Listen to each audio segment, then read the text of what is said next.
Hello everybody, I'm Ian Abernethy, and in this video I want to talk about guards and their relevance, or lack thereof, to self-defense. But before we get into the specifics of guards, just need to talk about the general point of failure to differentiate between contexts. For ages now, I've been saying that this is the biggest problem in modern martial arts. If you look through the YouTube videos, the podcasts, the articles, it's a topic I come to again and again. And I said for a long time, it's the biggest problem in modern martial arts, and nothing has changed. Nothing has changed. It is still the biggest problem in modern martial arts. The problem we have is what I call mono-context thinking. So some people go, this works for this specific objective in this environment, and therefore it must work universally. And unfortunately, that's not true. The problem comes from the fact that most martial artists spend most of their time fighting their own kind. So BJJ guys fight other BJJ guys, judo guys fight judo guys, karate guys fight karate guys, boxers fight boxers, and within that specific context, certain things work very well and are very relevant to out-dueling one of your own kind when you both know each other's skill set and you've both got a mutually agreed objective, but that doesn't transpose over well to self-defense. When you tell people, okay, that wouldn't work in self-defense, or that's not relevant to self-defense, what the normal pushback on that is, no, it works. I know it works. It works all the time. I made it work in the gym last night. I knocked a guy out, I scored a point, I got a guy to tap with it last night. And what the failure to differentiate is your objective is always key. So you've got to go, what's the objective? And then you work back and say, what's the most effective way of achieving that objective? Now, what's the most effective thing to do when we fight out, try and outfight each other, is not necessarily the most effective thing we do for self-defense, where the objective is very different. The objective is to avoid harm, both physically and legally. So it's different. The type of enemy we're facing is different. The objectives the enemy have got is different. So it's not a matter of what works or doesn't work. It's a matter of what's relevant or irrelevant. And that's what I'd like to move on to discuss in relation to guards.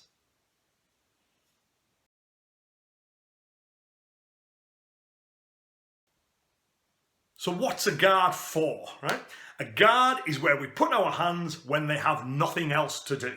When two combatants are at a distance and we're not close enough to hit yet, and the enemy's not close enough to hit us, so we're not blocking or parrying or anything like that or covering, what we do is we've got the hands up ready to work. So we're ready to throw our punches, we're ready to parry theirs, and we've got the hands hopefully in the way of the opponent's arms. So they have got to get round our arms in order to land a shot on us. Crucially, they are used when people are at a distance, right, which makes them have very little relevance to self-defense. Self-defense-wise, it's close, right? By definition, it's close. If you're moving around with your guard up at a distance in a self-defense situation, you've degenerated that into a fight. You are doing something that's very dumb. That's very dumb tactically in terms of achieving your objective, and is very dumb legally because of the way it'll be perceived by others. If you've got space, you shouldn't be seeking to close that space. You should be looking to increase that space. You should be looking to escape. Most self-defense situations will start at around conversation range, within arm's length, right? So the idea of putting your hands up in a guard is stupid, because your hands should be active. They should not be held in a passive position.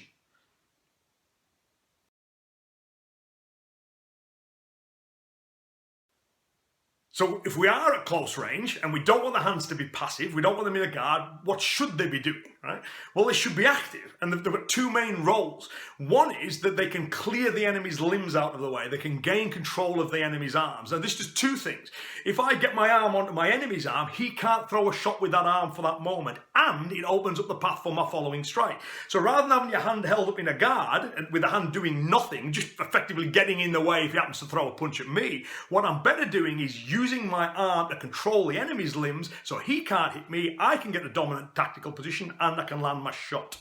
The other thing about close range situations in self-defense is they are chaotic, they are frantic. They are nothing like when you're standing off sparring with a partner, when you and him have a complementary skill set, you both understand each other's methods, and you're playing an advanced game of combative chess. It's close range, it's frantic, and it's far more emotional. So as part of that mess, one of the things that your non-striking hand can do, rather than having it held up in a guard, you can use that hand to locate the enemy. So you get the hand on the enemy's head, you can hit them with it, this kind of grab and hit thing.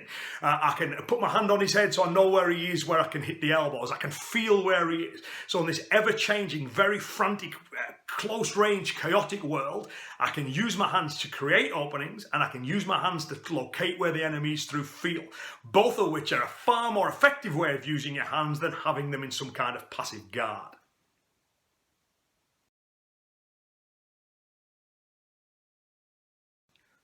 Another key thing we've got to cover is the effect on holding the hands in this very kind of passive position, on effect that has on power generation, because it's tight.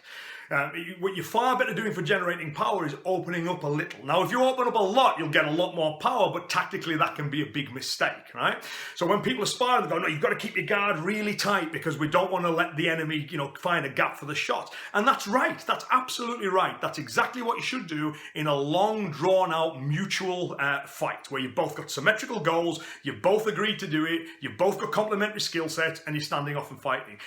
In the close-range, chaotic world of self-defense, you shouldn't be standing off looking for an opening. You should be blitzing. You should be explosive, trying to dominate. You want to make your first 5 seconds like the last 5 seconds of a full contact bout, right? If you watch boxers and MMA fighters, when they smell blood, when they open up, everything gets a little bit bigger because they want the power. They're not kind of obsessively trying to keep the hands there. They open up. Don't believe me? Just type MMA knockout or boxing knockout into Google image search. Notice how many of them you won't see the hand here. It'll be opening up a little bit because that's a natural way to generate power. The arms will be moving a little bit to get the power into the kicks. They're not holding the hands in this static position because they don't need to, because you're not worried about what the enemy's throwing back at you because they've been overwhelmed by what you're throwing at them. And that's the way it needs to be in self-defense if we haven't been able to avoid the situation. If it's degenerated to the point where physical force is needed, then you need to be going so fast and hard at them, they don't have a chance to get their own shot off. They're the ones having to kind of cover and cower because you're blasting your techniques in until such a time that you've got an effective chance to escape. So this obsessive idea for self-defense, you need to keep a guard tight, that comes from mono-context fighting thinking. You do need to keep a tight guard when you're dueling with a fellow martial artist, when you've got complementary skills and you've got a mutually defined wing. For self-defense purposes, when it's got to that point, you shouldn't be standing there with a guard up. Your hands should be active, right? You also, again, shouldn't be thinking about keeping the hands really nice and tight. You should be opening up a little bit to get maximum force and the maximum rate of fire. It's absolutely vital that you get hard-hitting shots and as many of them as possible, firing in the enemy's direction as quickly as possible.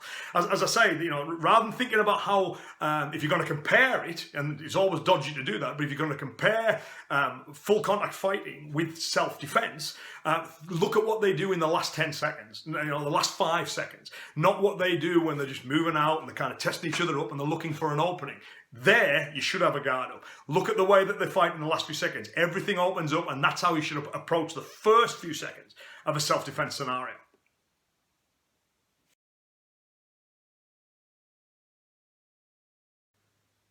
So another key thing is there is a difference between covering and blocking.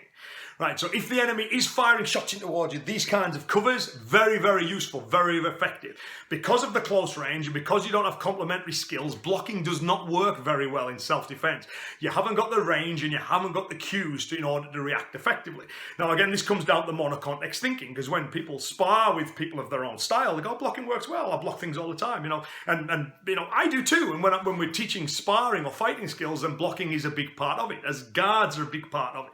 But when you're talking about self-defense, when you've got people, very, very close to each other, being highly explosive, highly frantic, highly chaotic, that you don't have this kind of patterns to recognize or the distance and time to recognize that pattern to enable you to respond effectively. So covering, when you realize these shots are coming in fast, covering can work really well. But that's different from a guard, right? That's different from a guard. That's an active thing that we will do in order to kind of ride out the storm in that split second while we instantly kind of move ourselves into a position where we're going to be more favourable, tactically in a stronger position. We're not just holding the hands in a passive guard, it's an active cover, and there's a definite difference between those two.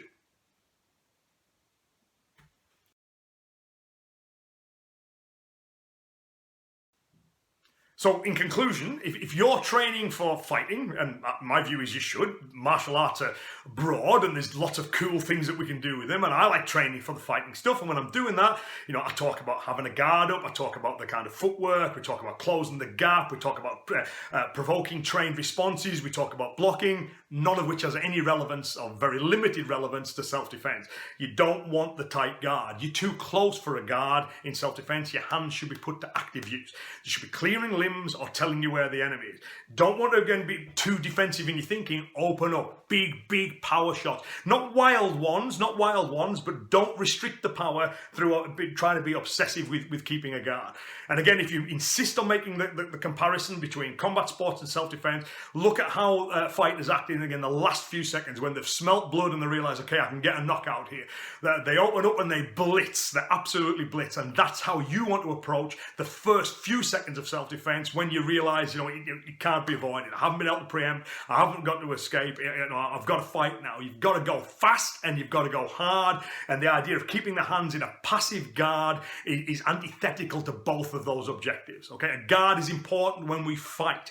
It is not anywhere near as important as for self-defense because it's not relevant because the objective is different.